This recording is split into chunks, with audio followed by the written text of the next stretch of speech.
Shalom semuanya. Baik, kalau Bapak Ibu itu senang sekali dengan sebuah judul khotbah, saya ingin menyampaikan dengan tema cerdik seperti ular, tulus seperti merpati. Di dalam Matius 10 ayat 16 sampai 33.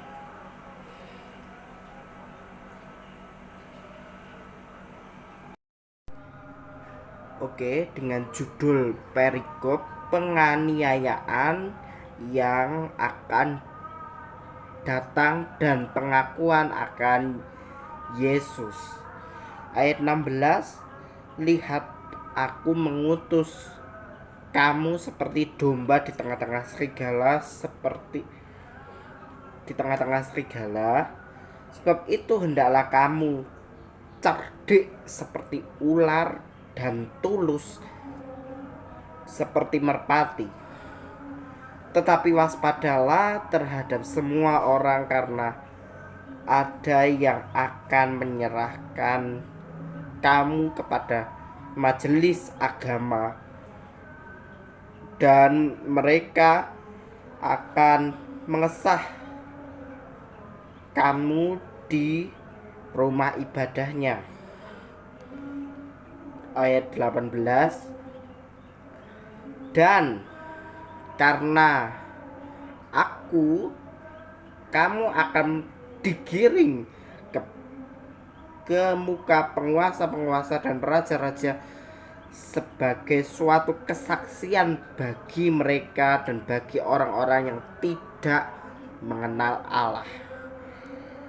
Apabila mereka menyerahkan kamu, janganlah kamu khawatir akan bagaimana dan akan apa yang harus kamu katakan, karena semuanya itu akan dikaruniakan kepada kamu pada saat itu juga. Ayat yang ke-20, karena bukan kamu yang berkata-kata, melainkan Roh Bapamu, dia yang akan berkata-kata di dalam kamu. Orang akan menyerahkan saudaranya untuk dibunuh, demikian juga seorang ayah akan anak-anaknya, dan anak-anak akan memberontak kepada orang tuanya dan membunuh mereka. 22, dan kamu akan dibenci semua orang oleh karena namaku, tetapi orang yang bertahan sampai pada kesudahannya akan selamat. Apabila mereka menganiaya kamu dalam kota yang satu, larilah ke kota yang lain, karena aku berkata kepadamu, sesungguhnya sebelum kamu selesai mengunjungi kota-kota Israel, Anak Manusia sudah datang. Ayat 24 ya. Seorang murid tidak lebih daripada gurunya, atau seorang hamba tidak lebih daripada tuannya. Cukup bagi seorang murid jika ia menjadi sama dengan gurunya, bagi seorang hamba jika ia sama seperti tuannya. Jika tuan rumah disebut Beelzebul, apalagi seisi rumahnya. 26,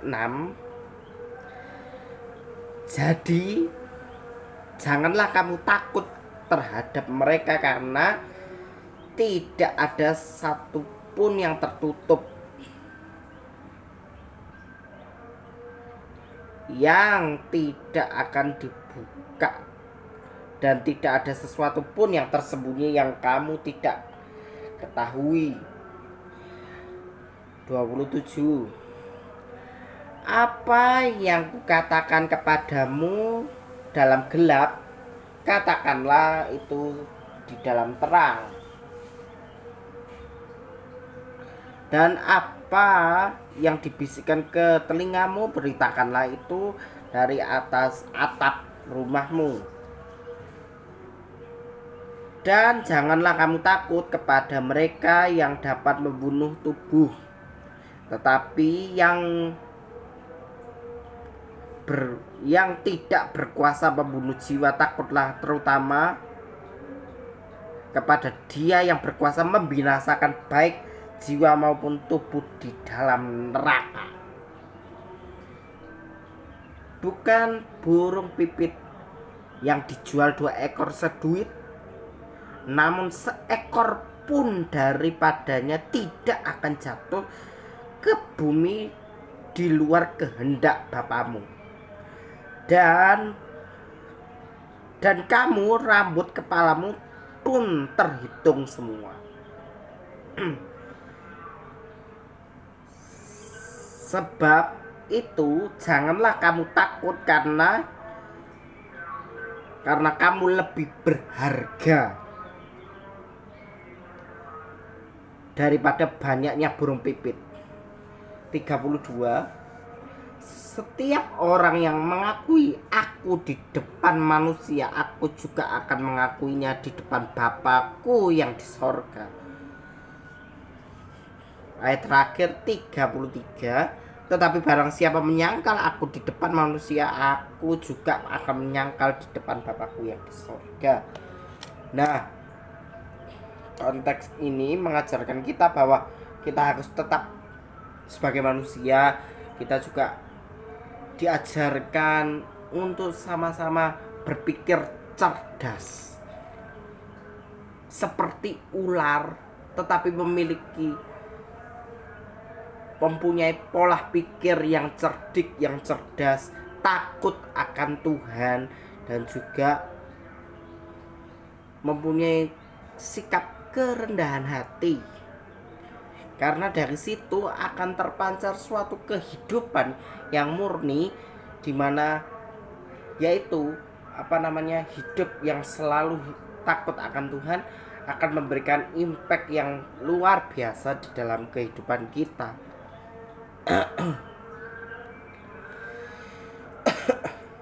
Lihat, aku mengutus kamu di tengah-tengah, mengutus kamu seperti domba. Domba itu ya domba, maksudnya domba yang ditaruh oleh gembalanya di padang rumput sendirian, ya sendirian, tanpa adanya halangan. Nah, serigala-serigala ini maksudnya Tuhan itu, misalnya ketika kita menghadapi situasi kondisi yang buruk, tetaplah bergantung. Maksudnya Tuhan itu tetaplah bergantung kepada Dia, karena Dialah Sang Gembala Agung yang selalu menyertai kehidupan kita. Lihatlah, aku telah mengutus kamu. Aku mengutus kamu seperti domba di tengah serigala. Sebab itu hendaklah kamu cerdik seperti ular. Maksudnya gini, mempunyai perspektif, mindset, dan pola pikir yang cerdik, yang cerdas, dan yang baik. Gitu loh maksudnya Tuhan itu begitu, supaya kamu memiliki sikap kerendahan hati. Kerendahan hati, sebab di dalam Amsal 4 ayat 23 ini menjadi ayat hafalan sekolah minggu ya, kadang-kadang ya Bapak Ibu ya. Ya nanti Bapak Ibu juga bisa membacanya sendiri di rumah ya, di rumah masing-masing. Ini sering sekali. Jagalah hatimu dengan segala kewaspadaan, karena dari situ akan terpancar suatu kehidupan. Nah, kehidupan seperti apa yang mau kita tanamkan di dalam hati. Kehidupan yang selalu menemukan hadirat Tuhan di dalam setiap aspek kehidupan kita. Ini loh, kalau kamu mau cerdik, ya gak apa-apa cerdik, tulus, baik, apapun, kita harus tetap kita manusia itu perlu kecerdasan. Tuhan memberikan akal budi kepada manusia untuk berpikir secara logis, secara kritis dan analisis, supaya mari mempunyai pola pikir yang selalu berkenan di hadapan Bapa. Tulus seperti merpati, maksudnya memiliki kerendahan hati. Itu loh, kerendahan hati. Orang kalau sudah bukan terlalu baik ya saudara, baik menghadapi situasi kondisi apapun, kalau tetap berjalan bersama dengan Tuhan, menghadapi tahun-tahun yang sukar ini, yuk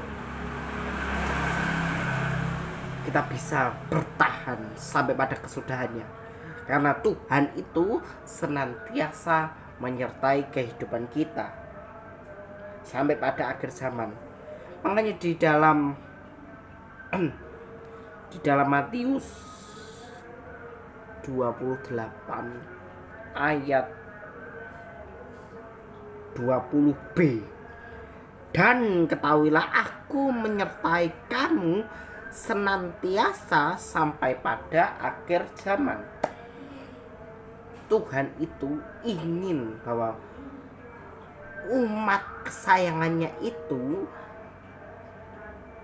semakin mendekat, memiliki ketulusan hati seperti burung merpati yang ingin terus menemukan hadirat Tuhan dan mempunyai pola pikir yang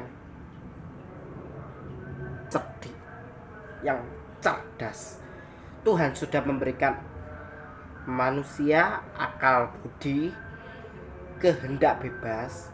Nah, maksudnya kehendak bebas ini seperti di kitab Kejadian 1 ayat 27, manusia diberikan kehendak bebas supaya apa? Konteks kehendak bebas ini mengajarkan kita untuk senantiasa yuk berfokus. Kita diberikan kehendak bebas dengan maksud tujuannya Allah agar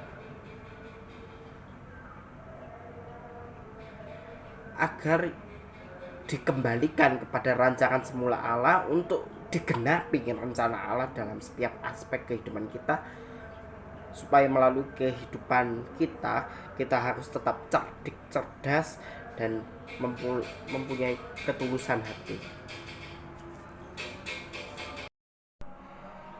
Dengan ketulusan hati kita dapat belajar bahwa kita memiliki sikap kerendahan hati. Makanya kita sebagai manusia kita dapat belajar memaknai hidup.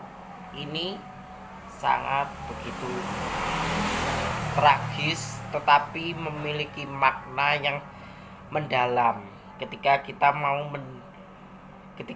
mau mengenal Kristus. Makanya cerdik seperti ular, maksudnya kita memiliki perspektif mindset yang kuat dan mempunyai paradigma yang benar akan pengenalan akan Kristus, sehingga kita memiliki sikap seperti merpati, tulus, yang gak neko-neko untuk terus melayani pekerjaan Tuhan di setiap aspek kehidupan kita, karena Tuhan itu ingin bahwa manusia hidup untuk kemuliaan Tuhan, dan juga manusia hidup bukan dari setiap roti yang kita makan, tetapi setiap kebenaran firman Tuhan yang Tuhan sampaikan atas kehidupan kita masing-masing. Kehidupan yang cerdik dan tulus memberikan manfaat bagi kita agar kita senantiasa terus berjaga-jaga memasuki era akhir zaman dan selalu memiliki perspektif dan mindset untuk selalu hidup berkenan di hadapan Tuhan. Itulah saudara khotbah hari ini. Terima kasih dan Tuhan Yesus memberkati kita sekalian. Amin.